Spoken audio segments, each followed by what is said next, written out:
डिपोटेड हुकूमत एक बार फिर आवाम पर पेट्रोल बम गिराने को तैयार। शहबाज सरकार ने IMF को पेट्रोलियम लेवी पर 50 रुपए फी लीटर बढ़ाने की यकीन दहानी करा दी। पेट्रोलियम मसनूआत में हालिया इजाफा भी इसी मद में किया गया था। इस वक्त पेट्रोल पर 20 रुपए और डीजल पर 10 रुपए फी लीटर लेवी आयद है। 50 रुपए लेवी मरहलावार आयद की जाएगी।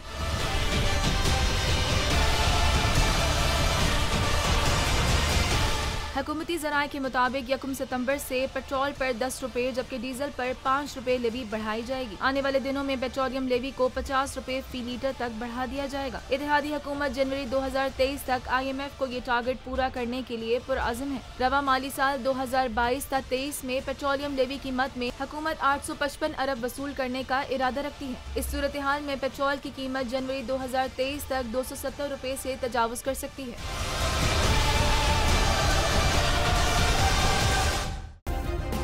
सब्सक्राइब करें और बेल दबाएं ताकि कोई खबर रह न जाए।